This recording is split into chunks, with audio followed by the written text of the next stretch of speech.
এশিয়ার ভবিষ্যৎ এখনও লেখা হয়নি। এটি আমরা একসঙ্গে লিখব।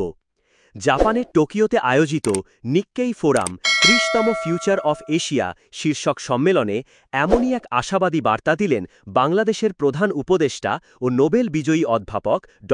মোহাম্মদ ইউনুস। ড. ইউনুস তার বক্তব্যে বলেন, বাংলাদেশ ও জাপান মিলে এশিয়ার ও বিশ্বের নিয়তি পুনর্লিখতে পারে। এই সম্মেলনে অংশ নিয়ে তিনি স্মরণ করেন ২০০৪ সালে নিক্কেই কর্তৃক প্রাপ্ত এশিয়া পুরস্কারের কথা, যা ছিল তার জীবনের একটি গুরুত্বপূর্ণ মাইলফলক। তিনি বলেন, আজকের বিশ্ব ক্রমবর্ধমান অশান্তির মুখোমুখি।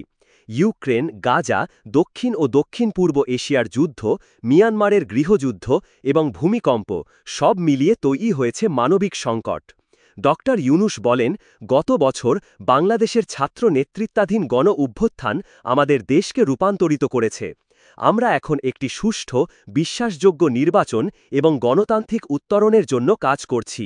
মানুষকে খুশি করা হল সুপার সুখ, এই উক্তির মধ্য দিয়ে তিনি ব্যক্তিগত মুনাফার পরিবর্তে সম্মিলিত কল্যাণের প্রতি গুরুত্ব আরোপ করেন। তিনি বলেন, মানুষ সীমাহীন সম্ভাবনা নিয়ে জন্মায়, শুধু দরকার সঠিক সুযোগ। ফোরামের শেষ পর্যায়ে ড. ইউনুস ৬টি পরামর্শ দেন, যা শান্তি, সংলাপ, সহযোগিতা ও অন্তর্ভুক্তিমূলক উন্নয়নের পথ দেখায়। তিনি বলেন, চলুন ভয় নয়, সম্ভাবনা দ্বারা পরিচালিত হই। আসুন আমরা এশিয়ার ভবিষ্যৎ একসঙ্গে লিখি। এশিয়ার রাজনৈতিক, অর্থনৈতিক ও সামাজিক বাস্তবতায় যখন অনিশ্চয়তা বাড়ছে, ঠিক তখনই ড. ইউনুসের এই বক্তব্য যেন এক নতুন আশার বার্তা।